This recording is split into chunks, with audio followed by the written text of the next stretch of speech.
अब नेक्स्ट है अपना सर्जरी 2 के जितने भी 2 नंबर के वो सारे क्वेश्चन के ये अपन अंशुल सर के नोट से करेंगे। पहला क्वेश्चन आता है फिशर इन एनो।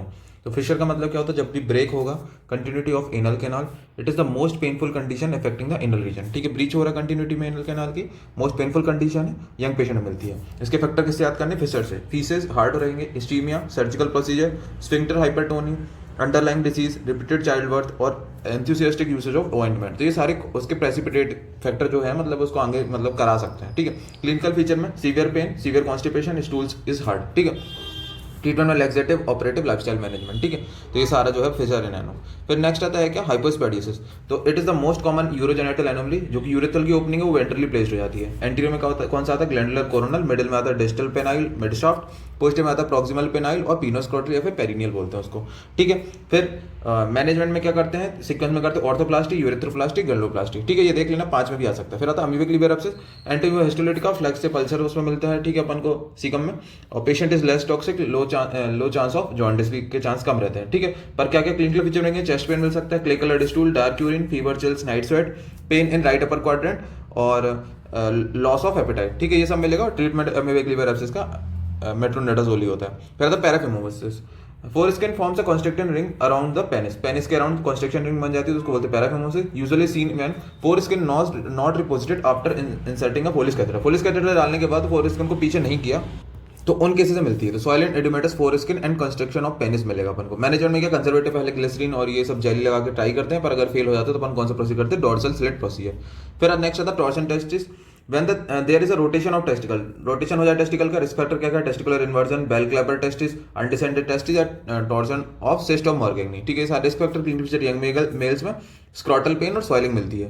ट्रीटमेंट में स्क्रॉटल एक्सप्लोरेशन, अगर टेस्टिस वाइबल है तो डी रोटेट करो और ऑर्किडोपेक्सी करो, अगर नेक्रोस्ड हो गया तो ऑर्किडिक्टोमी, उसको रिमूव कर देते हैं। फिर good salts rules and imaginary line is drawn through the anal words. तो एनल वर्ड से ऐसे इमेजिनरी लाइन ड्रॉ करी। ठीक है, ये इमेजिनरी लाइन बना दी एनल वर्ड से।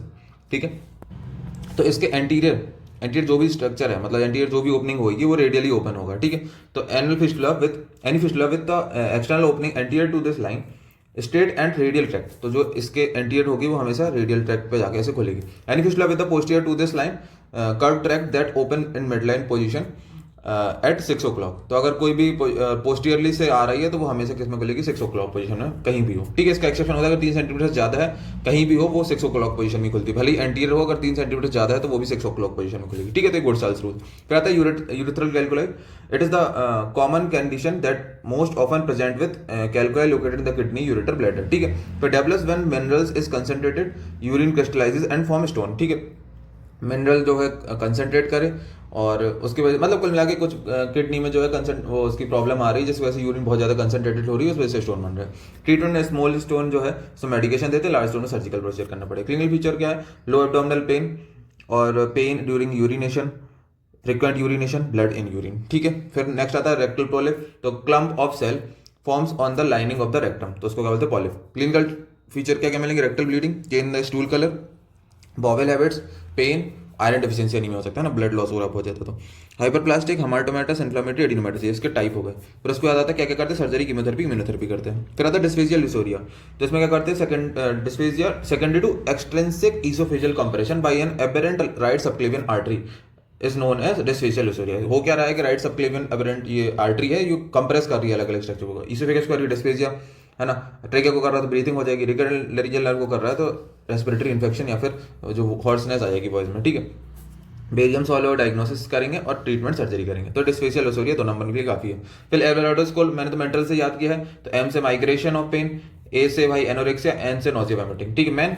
फिर टी से टेंडरनेस, आर से रिबाउंड टेंडरनेस, ई से एलिवेटेड टेम्परेचर, फिर एल से ल्यूकोसाइटोसिस और एस से शिफ्ट लेफ्ट। ठीक है, मेंटल से याद किया है, ल्यूकोसाइटोसिस और टेंडरनेस के जो है 2 नंबर होते हैं। फिर इसका स्कोरिंग 5 से कम होता है तो नॉट श्योर, 5 से 6 है तो कंपेटिव मतलब थोड़े से चांस है, और 6 से 9 है तो ज़्यादा चांसेस है प्रोबेबल।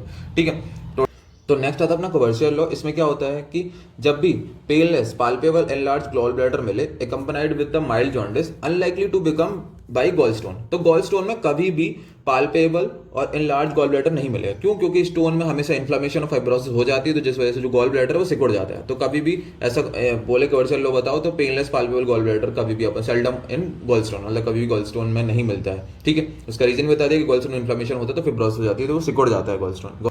अब हमारा नेक्स्ट आता है venous gangrene. It is identified as clinical triad of skin necrosis, discolouration and venous thromboembolism. ठीक है, प्रेजेंस ऑफ पाल्पेबल और डॉपलर आइडेंटिफाइबल आर्टेरियल पल्सेशन। ठीक है, अपन को पल्सेशन मिलेगी occur due to severe injury और सर्जरी की वजह से होता है। ट्रीटमेंट में क्या करेंगे? लो मोलिकुलर वेट हेपेरिन और वारफेरिन दे देंगे। ठीक है, वीनस गैंग्रीन समझ में आ गया है ना। फिर उसके बाद आता है मार्जुलिन अल्सर। मार्जुलिन अल्सर वैसे तो सिलेबस वन का क्यूटेनियस मैलिग्नेंसी होती है, rigid in the setting of previously injured skin, long standing scales and chronic wound, है ना। बहुत टाइम से चोट लगी अल्सर हो तो वहां पर मैलिग्नेंसी हो जाती है स्किन की, तो इंसिजनल बायोप्सी करेंगे सस्पिशन एरिया ऑफ अल्सर की, और सर्जरी है आखिरी लास्ट ट्रीटमेंट। फिर आता है हेमेंजियोमा। ठीक है, तो ये क्या है? Non cancerous growth of blood vessel. Most common growth tumour मिलता है चिल्ड्रन में, कहीं भी मिल सकता है, फेस, स्कैल्प, चेस्ट और बैक पे। ट्रीटमेंट में बीटा ब्लॉकर और लेजर ट्रीटमेंट करते हैं। ठीक है, फिर गॉल स्टोन के टाइप्स पूछे। सबसे पहला स्टोन है कोलेस्ट्रॉल स्टोन। ठीक है, इसमें कोलेस्ट्रॉल कंटेंट में रहता है, caused by imbalance in the bile composition. Bile composition में जो रेशियो होते हैं ना, तो उसमें जो है चेंज आ जाता है, कोलेस्ट्रॉल का लेवल बढ़ जाए या फिर फॉस्फोलिपिड का कम हो जाता है। येलो ग्रीन कलर के रहते हैं। फिर आता है नेक्स्ट स्टोन पिगमेंट स्टोन। ठीक है, ये ब्राउन और ब्लैक कलर के होते हैं। इसमें कैल्शियम पाल्पिटेट, स्टीरेट और बिल्यूरिनेट इसके कंटेंट होते हैं, तो मिक्स स्टोन मिल सकता है। मोस्ट कॉमनली मिक्स स्टोन मिलता है। ठीक है, तो तीन टाइप के स्टोन होते हैं मेनली, कोलेस्ट्रॉल, पिगमेंट और मिक्स स्टोन। ठीक है, फिर डिफरेंट पोजीशन ऑफ अपेंडिक्स में retrocaecal, mid inguinal, post ileal, pelvic, paracaecal, pre ileal. ठीक है, ये एनाटॉमी का थोड़ा क्वेश्चन है, देख लेना। फिर उसके बाद आता है ब्लीडिंग पर रेक्टम। ब्लीडिंग पर रेक्टम जो कि मोस्ट कॉमनली कैसे होता है? हेमोरॉइड्स होता है। हेमोरॉइड्स की ब्लीडिंग होती है dilated plexus of superior haemorrhoidal veins in relation to anal canal. ठीक है, सुपीरियर हेमोरॉइडल वेन्स, इससे ज़्यादा ब्लीडिंग होती है। और क्या कॉजेज हैं हेमोरॉइड्स के अलावा? Anal fissure, carcinoma, colorectal polyp, IBD, rectal prolapse. ठीक है, यूजुअली पेनलेस होता है और इसकी सर्जिकल ट्रीटमेंट करना होता है अगर ज़्यादा खतरनाक हो जाता है। फिर आता है hydronephrosis, aseptic dilation of pelvic calyceal system due to intermittent partial और complete blockage of flow of urine. ठीक है, यूनिलेटरल बायलेटरल दोनों मिल सकता है, मतलब फ्लो का ऑब्स्ट्रक्शन हो गया जिस वजह से वहां पर किडनी पेल्विक कैल्किजल सिस्टम में सूजन आ गई, मतलब फूल गया, डायलेशन हो गई। फिर renal stone, analgesic abuse, diabetes, congenital ureteropelvic junction obstruction हो जाती है, ये सारे कॉजेज हो गए। ट्रीटमेंट में एंडरसन हाइनिस पायरोप्लास्टी करती है, सर्जरी इंपॉर्टेंट, याद कर लेने सर्जरी का नाम। फिर नेक्स्ट आता है अपना चारकोस्टाइड। चारकोस्टाइड में किस किस का कॉम्बिनेशन होता है? जॉन्डिस, फीवर और पेन का। Jaundice, fever, right upper quadrant pain होगा। It occurs as a result of ascending cholangitis. ठीक है, असेंडिंग कोलिंजाइटिस मिलेगा और ट्राइड मिलेगा। फिर आता है spurious diarrhoea, chronic constipation where the bowel is blocked by hard impacted faeces. ठीक है, बॉवेल हार्ड इंपैक्टेड फीसेस से वो हो गया है, मतलब कॉन्स्टिपेटेड ऑब्स्ट्रक्ट हो गया, पर कुछ liquid seeps out from the blockage. ठीक, कुछ लिक्विड वहां से निकल जाएगा, this condition is known as overflow या फिर स्पूरियस डायरिया। ठीक है, एल्डरली में मिलेगा। The infection causing it need to be remove, जो भी इंफेक्शन जिस भी स्टूल की वजह से हो रहा है उनको हटाना है अपन को। फिर अगला क्वेश्चन आता है ईआरसीपी, इसका फुल फॉर्म है एंडोस्कोपिक रेट्रोग्रेड कोलेंजियो पैंक्रियोटोग्राफी। ठीक है, it is a procedure to diagnose treat problem in the liver, gall bladder, bile duct and pancreas. इन चारों जगह की कोई भी प्रॉब्लम हो तो उसको डायग्नोस करना, ट्रीट करना। In this technique we combine the use of endoscopy, fluoroscopy to diagnose and treat the certain problem. ठीक है, एंडोस्कोपी फ्लोरोस्कोपी कंबाइन किया है। Dye is introduced into the ampulla of Vater and under endoscopy diagnosis of stone cancer, chronic pancreatitis. Endoscopy की मदद से अपन ये diagnose कर सकते हैं। क्या क्या कॉम्प्लिकेशन हो सकते हैं? Acute pancreatitis, severe infection of biliary tree. ठीक है, ये कॉम्प्लिकेशन होते हैं। ईआरसीपी 2 नंबर के हिसाब से इतना काफी है। फिर नेक्स्ट आता है कैलोट ट्रायंगल। तो a small anatomical space in the abdomen, content में क्या कर right hepatic artery, cystic artery, lymph node of Lund और लिम्फेटिक्स। ठीक है, फिर इसकी मीडियली किससे बनता है? कॉमन हेपेटिक डक्ट, लेटरली किससे बनेगा? सिस्टिक डक्ट, और ऊपर से किससे बनता है? Superiorly inferior border of liver. ठीक है, फिर नेक्स्ट आता है एक्स्ट्राड्यूरल हेमाटोमा। तो it is a collection of blood between skull and the dura mater. Skull और ड्यूरोमेटर के बीच में कलेक्शन ऑफ ब्लड हो जाता है। ठीक है, मतलब ये ब्रेन जो कवर करके रखता है उसके ऊपर मेम्ब्रेन को, उस पर कलेक्ट होता है। फिर मेल में ज़्यादा मिलता है, young mail, head injury, skull fracture, ये सब जो है रिस्क फैक्टर है। क्या क्या फीचर मिलेगा? Severe headache, nausea, vomiting, confusion, slurred speech और डिजीनेस मिलेगा। ठीक है, फिर आता है मॉन्टस डिजीज। वैसे मॉन्टस डिजीज पिछले वाले क्वेश्चन तो अपन नहीं देखते हैं। फिर आता है मेडिकल मैनेजमेंट ऑफ बीपीएस। तो अल्फा ब्लॉकर में टेम्सिलोशन, अल्फाजेसन, स्मूथ मसल रिलैक्सेंट है, मसल को स्मूथ मसल जो है उसको रिलैक्स करेगा।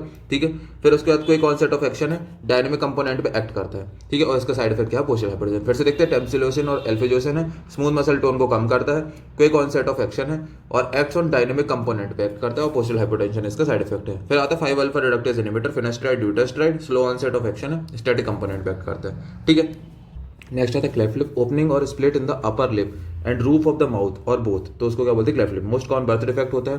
तो क्या क्या दिक्कत आएगी, difficulty in feeding, swallowing, nasal speaking voice रहेगी, क्रॉनिक ईयर इन्फेक्शन हो सकता है, ठीक है। टाइस में सेंट्रल, लेटरल, कंप्लीट और सिंपल कंपाउंड हो सकता है। ट्रीटमेंट में रिपेयर ही करते हैं, सर्जरी करते हैं 4 to 6 महीने में।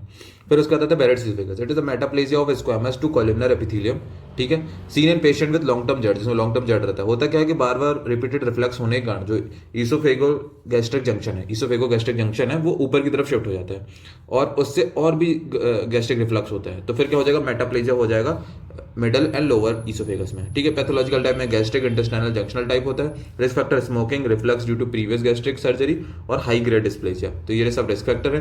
ट्रीटमेंट में high dose of proton pump inhibitor, जिससे गैस्ट्रिक कम रहे, गैस्ट्रिक एसिड आरएफए कर सकते हैं, आर्गन बीम प्लाज्मा कोगुलेशन करते हैं, ठीक है। फिर indication for splenectomy, trauma, spherocytosis, purpura, hypersplenism, haemangioma, lymphoma या फिर वेरिसियल सर्जरी, कुछ भी हो सकता है। फिर आता है upper GI bleeding, peptic ulcer, oesophagitis, Barrett's oesophagus, बहुत सारे कॉज होते हैं, जितने भी है सब लिख देना, ठीक है। बोरहाफ सिंड्रोम, ठीक है, ये सब लिख देना। फिर hypersplenism, it is N over active spleen. इसमें क्या होता है कि जो स्प्लीन है बहुत एबनॉर्मली इनलार्ज हो जाता है और ज्यादा ब्लड जाता है इसके पास, ठीक है। तो ज्यादा ब्लड जाएगा, ज्यादा फिल्टर होगा, ज्यादा डिस्कार्ड होगा, ठीक है। तो किस किस केसेस मिल सकता है, cirrhosis, lymphoma, malaria, tuberculosis, IBD, ठीक है। उसके बाद आता है क्लिनिकल फीचर में अनीमिया, ल्यूकोपीनिया, थ्रोम्बोसाइटोपिनिया। ज्यादा फिल्टर करेगा, ज्यादा डिस्ट्रॉय करेगा तो सारे ब्लड सेल्स कम कर देगा, तो अनीमिया, ल्यूकोपीनिया, थ्रोम्बोसाइटोपिनिया। फिर क्या ट्रीटमेंट है, blood transfusion, low dose radio frequency ablation करेंगे या फिर आखिर में लास्ट रिजॉर्ट स्प्लीन रिमूव ही कर देंगे, ठीक है। स्पाइनल एनेस्थीसिया, स्पाइनल ब्लॉक बोलते हैं। It is a regional anaesthesia involving the injection of local anaesthetic और ओपेड इनटू सब एरिकनॉइड स्पेस में लगाते हैं स्पाइनल। इसका जो साइट है L3 और L4 के बीच में, सेफ है और इफेक्टिव मेथड है। इंडिकेशन, अम्बलाइकस के नीचे कोई भी सर्जरी करनी हो तो वहां पर करते हैं। Older patient with disease such as chronic respiratory, renal और हेपेटिक डिसीज, उसमें बढ़िया है। डायबिटिक में है और किस किस केसेस में ट्रॉमा में दे सकते हैं, ठीक है। तो ये क्या क्या एडवांटेज है, तो अम्बलाइकस के लेवल के या फिर उसके नीचे सर्जरी हो, क्रॉनिक किसी को डिसीज हो, डायबिटीज या फिर इन केस ऑफ ट्रॉमा, इन सब में दे सकते हैं। फिर एडवांटेज क्या है, बहुत ही चीप है, पेशेंट सेटिस्फेक्शन रहता है, मतलब कोई भी बाद में सिम्टम नहीं आते। Reduce risk of respiratory complication, ठीक है। ब्लीडिंग के चांसेस कम है, पोस्ट ऑपरेटिव स्टे भी कम रहता है। डिसएडवांटेज क्या, बहुत टाइम लगता है और difficult to locate, dural space को लोकेट करने में टाइम लगता है और इसको हाइपरटेंशन रहता है, ठीक है। फिर ट्यूमर मार्कर, तो tumour marker produce by cancer cell या फिर अदर सेल जो कि उसके आसपास है, in response to cancer cell, ठीक है। इन रिस्पॉन्स टू कैंसर, या फिर कैंसर के सेल खुद बनाते हैं या फिर other cell in response to cancer बनाते हैं, ठीक है। Certain benign condition that provide information about the cancer, ठीक है। फिर उसके बाद आते हैं कौन कौन से एग्जाम्पल है इसके, CA-125 जो कि ब्रेस्ट कैंसर मिलता है, कैल्सिटोनिन थायराइड कैंसर मिलता है, अल्फा फीटोप्रोटीन मिलता है, ठीक है। मेडिकल टेस्ट है alpha fetoprotein tumour marker test, BRCA genetic test, breast biopsy, CA-99 blood test, pancreatic cancer के लिए होता है CA-125 ब्लड टेस्ट, ठीक है। तो अलग अलग ट्यूमर मार्कर अलग अलग कैंसर में निकलते हैं, तो उसके लिए कर सकते हैं, ठीक है। जैसे CA-99 है पैंक्रियाटिक कैंसर में निकलता है, ठीक है। गुड सेल्स रूल से पढ़ने देखा था। फिर आता है स्लाइडिंग हर्निया ऑलवेज रिक्वायर्ड होता है। Hiatal hernia that slide in and out of the chest area can cause GERD, ठीक है। फिर क्या क्या कॉजेज हैं, after trauma, surgery, congenital, intense pressure on surrounding muscle, also cause for example by coughing and vomiting, ठीक है। Clinical feature asymptomatic, epigastric abdominal pain मिलेगा, fullness मिलेगी, ठीक है। तो ये हो गया अपना स्लाइडिंग हर्निया। फिर आता है IVP, intravenous pyelogram, X-ray that uses an injection of contrast material to evaluate the kidney, ureter and bladder, ठीक है। अपन इसमें कॉन्ट्रास्ट यूज करते हैं, फिर उसके बाद एक्सरे करते हैं सीरियल 5, 10, 15 मिनट ऐसे करके, और फिर अपन उसके अलग अलग चीजें पता चलती है। Help to diagnose blood in the urine और pain in your lower breath, ठीक है। Use in kidney stone, enlarge prostate, urinary tract tumour, surgery on urinary tract, ठीक है। IVP भी ऐसे थोड़ा बड़े में भी आ सकता है 5 में, तो उस हिसाब से प्रिपेयर कर देना। कॉम्प्लिकेशन रेयरली रहता है, नोजिया, वोमिटिंग, ईचिंग, ठीक है। ऑस्लर Tsering regiment, it is a management of appendicular mass conservatively, ठीक है। तो इसमें क्या करते हैं, सबसे पहले राइल्स ट्यूब से एस्पायरेशन करते हैं, बोवल केयर करते हैं, फिर चार्ट में प्रिपेयर करते हैं, टेम्परेचर, पल्स, रेस्पिरेशन, मतलब जितनी वाइटल सब ले लेते हैं। ड्रग्स में एंटीबायोटिक थेरेपी चलती रहेगी। एक्सप्लोरेटरी लेप्रोटोमी नहीं करनी अभी, और फ्लूइड देना अपन को डिहाइड्रेशन करेक्ट करने के लिए। फिर अगर 5 नंबर के हिसाब से पढ़ना तो कर लेना, वही इसमें एंटीबायोटिक देते हैं, कब कब अपन को ऑस्लर सेरिंग रेजिमेंट बंद करनी है वो सब, ठीक है। मैं बता नहीं रहा है, 2 नंबर के हिसाब से ही काफी था, पर ये भी देख लेना एक बार। नेक्स्ट आता है लेट्स प्रोसीजर, जो कि वॉल्वुलस में करते हैं। इसमें क्या करते हैं, इंटेस्टाइनल मालरोटेशन होता है चिल्ड्रन में, तो उसको करेक्ट करते हैं। तो division of peritoneal band, transversing the posterior abdomen, फिर जो वॉल्वुलस है उसको रिड्यूस करेंगे, अपेंडेक्टोमी करेंगे, और फिर functional positioning of the intestine, ठीक है। वही अपन जो डी रोटेटेड या माल रोटेटेड एब्डोमेन है उसको सही कर रहे हैं, जो वॉल्वुलस मतलब जो बैंड इंटेस्टाइन का वो पार्ट है उसको सही कर रहे हैं, ठीक है। फिर आता है अपना ट्रेकियोइसोफेजियल फिस्टुला, तो इसके पहले पार्ट में pure oesophageal atresia, type B में oesophageal atresia with proximal tracheoesophageal fistula, ठीक है। मतलब कि जो प्रॉक्सिमल वाला पार्ट है वो ट्रेकिया से जुड़ा रहता है। ऐसे टाइप सी में ईसोफेजियल एट्रेसिया विद डिस्टल टीईएफ, तो जो डिस्टल वाला पार्ट है वो जुड़ा रहता है अपने ट्रेकिया से। फिर टाइप डी में oesophageal atresia with proximal and distal TEF, दोनों ही जुड़े रहते हैं अलग अलग। टाइप ई में मतलब ईसोफेगस भी कंटिन्यू, ट्रेकिया भी कंटिन्यू, लेकिन बीच में कनेक्शन होना, तो ये एच टाइप का है, ठीक है। तो ये टीईएफ हो गया। फिर आता है extracorporeal shock wave lithotripsy. तो इसमें क्या करते हैं, स्टोन्स जो होते हैं urinary tract, bile duct, pancreatic duct, इन सब में शॉक वेव की मदद से अपन इसको ब्रेक करते हैं, ठीक है। अपन एक्सरे की मदद से उसमें उस जगह टारगेटेड पे अपन जो टारगेट बनाते हैं जहाँ पर भी स्टोन होता है वहाँ पर अपन इस वेव्स को डायरेक्ट करते हैं और उससे जो है स्टोन टूट जाता है। तो इसके कॉम्प्लिकेशन पेन और स्टोन स्टेट हो सकती है। कॉन्ट्राइंडिकेशन प्रेगनेंसी ओबेस में नहीं करेंगे, ठीक है। फिर आता है नॉन स्कैपुलर वेसिक्टोमी। तो नॉन स्कैपुलर वेसिक्टोमी में क्या है कि अपन इसमें स्कैपल यूज नहीं करते हैं, सर्जिकल प्रोसीजर जिसमें कि मेल को स्टेराइल बनाते हैं, है ना। इस प्रोसीजर में क्या करते हैं अपन, स्क्रॉटल अप्रोच रहते हैं, रिंग क्लैंप और डिसेक्शन करते हैं, जैसे फर्स्ट डिफेंस को लाइगेट करते हैं, ठीक है। इसमें लो रिस्क ऑफ ब्लीडिंग है, low risk of bruising, low risk of infection, pain, short recovery time है। कुछ कॉम्प्लिकेशन कभी कभी हो सकते हैं, redness, swelling in the scrotum, और ठीक है यूरिनेशन में भी प्रॉब्लम हो सकती है। ये कभी कुछ कॉम्प्लिकेशन कभी कभी मिलते हैं। नेक्स्ट आता है एपिड्यूरल एनेस्थीसिया। इसमें कहाँ पर इंजेक्ट करते हैं एनेस्थीसिया को, एपिड्यूरल स्पेस में, ठीक है। अपने स्पाइनल में क्या करते हैं, सबएरेक्नॉइड स्पेस में, इसमें एपिड्यूरल स्पेस में। Loss of sensation including pain by blocking the transmission of signal from the nerve fibre, ठीक है। ब्लॉक करता सिग्नल नर्व फाइबर के, जिस वजह से पेन का सेंसेशन नहीं आता है। Pain relief during child birth, pain relief during other surgery, इसका यूज है। कॉन्ट्राइंडिकेशन इन्फ्लेमेटरी डिसीज हो, ब्लीडिंग डिसऑर्डर हो, हार्ट डिफेक्ट हो, या फिर कुछ आईसीपी बढ़ा, मतलब इंट्राक्रेनियल प्रेशर बढ़ रहा हो, तो उन सब में नहीं देना है, ठीक है। फिर आता है ब्रैकीथेरेपी। तो ब्रैकीथेरेपी में क्या है, it is a internal radiation therapy, ठीक है, जिसमें किसको ट्रीट करने के, cancer of head, neck, breast, cervix, prostate, eye, इन सब के, ठीक है। कुछ specific part of the body में ये अपन ब्रैकीथेरेपी कर सकते हैं। एडवांटेज क्या है, लोकल कंट्रोल हो जाता है, लेस साइड इफेक्ट है, शॉर्टर ट्रीटमेंट है, और ट्यूमर प्रोलिफरेशन को प्रिवेंट करता है। डिसएडवांटेज जो रेडिएशन के नॉर्मल होते हैं, डिसएडवांटेज वो रहेंगे, लोकल ट्रीटमेंट में सिर्फ काम आएगा, और हॉस्पिटल में जाना पड़ेगा, एनेस्थीसिया की नीड होगी और इन्वेसिव है, ठीक है। तो ये हो गया अपना ब्रैकीथेरेपी, इंपॉर्टेंट है, देख लेना। तो कार्डियक कंपोनेंट में क्या होता है, compression of heart caused by the fluid collecting in the sac surrounding the heart. जो सैक होता है आसपास हार्ट के, उसमें फ्लूइड भर जाता है, तो इस वजह से हार्ट कंप्रेस हो जाता है, तो हार्ट प्रॉपर फिल नहीं हो पाएगा, तो क्या क्या मिलेगा, लो बीपी, बल्जिंग नेक वेन्स, हार्ट बीट जो है, हार्ट बीट साउंड जो है वो मफल्ड रहेगी, ठीक है। कॉज क्या क्या हो सकता है, trauma, aortic dissection, heart attack और टीबी, ठीक है। Next ketamine, it is a dissociative anesthetic used medically for induction and maintenance of anesthesia, ठीक है। Simple to administer and highly tolerable है, ठीक है। Conscious and relief pain, consciousness और relief pain, depression, treat status epilepticus. तो क्या करते हैं अपन, एनेस्थेटिक के साथ देते हैं, जैसे कि इंडक्शन और मेंटेन करना है एनेस्थीसिया थोड़ा लॉन्ग पीरियड को मेंटेन करने के लिए, ठीक है। पेन को रिलीव करेगा, डिप्रेशन को ठीक करेगा, और स्टेटस एपिलेप्टिकस को भी ट्रीट करता है, ठीक। Contraindication, unstable angina, pregnancy, ICU बढ़ाओ तब नहीं देना है। साइड इफेक्ट क्या है, डिपेंडेंस होती है और टॉक्सिसिटी करा सकती है। फिर नेक्स्ट आता है टीआरयूएस। तो ट्रस्ट क्या है, a procedure in which probe that sends out high energy sound waves is inserted to the rectum. Rectum में अपन डाल देते हैं जो हाई एनर्जी साउंड वेव्स फेंकता है, ठीक है। The echoes form a picture of body tissue called a sonogram बनता है, सोनोग्राम बनता है, use to perform an ultrasound guided needle biopsy evaluation to prostate gland, ठीक है। टीआरयूएस में रिवील प्रोस्टेट कैंसर और बीपीएस, ठीक है। बायोप्सी वगैरह लेने में काम आता है, तो पता कर सकते हैं इससे। फिर डायरेक्ट और इनडायरेक्ट हर्निया में डिफरेंस पूछा था एक बार। तो इनडायरेक्ट हर्निया जो है डीप इंग्वाइनल रिंग से हर्निएशन होता है, और डायरेक्ट वाला थ्रो पोस्टीरियर वॉल से डायरेक्टली। इनडायरेक्ट वाला यंग एज में मिलता है, और डायरेक्ट वाला एल्डरली मिलता है। Can descend into the scrotum, ये स्क्रॉटम जा सकता है। इनडायरेक्ट ये नहीं जाता कभी भी। इसका जो है जो शेप होता है वो ओवल होता है, इसका राउंड होता है। नेक जो इसकी नैरो रहती है, इसकी वाइड रहती है। रिंग ऑक्लूजन टेस्ट करेंगे तो ये नॉट पाल्पेबल रहेगा, ये पाल्पेबल रहेगा, ठीक है। तो ये होगा इनडायरेक्ट और डायरेक्ट में डिफरेंस। फिर नेक्स्ट आता जीसीएस अपन पहले पेपर में देखा ही था, तो उसमें ही है, ठीक है, कर लेना। फिर आता 4 years गैंग्रीन। तो क्या है, नेक्रोटाइजिंग फेसाइटिस है affecting the genital area and perineum, ठीक है।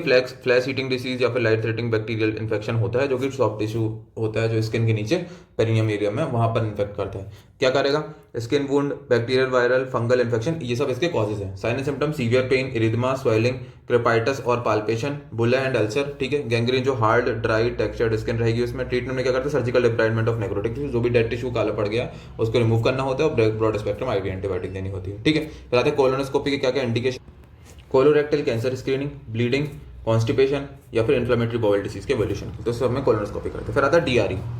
तो डीआरई में क्या होता है, it is an examination, it test that examine the person lower rectum, pelvis और लोअर बेली, ठीक है। Use to check the prostate cancer, abnormal mass in the anus, rectum और यूट्राइन कैंसर, इन सबको अपन चेक करने के लिए काम आता है।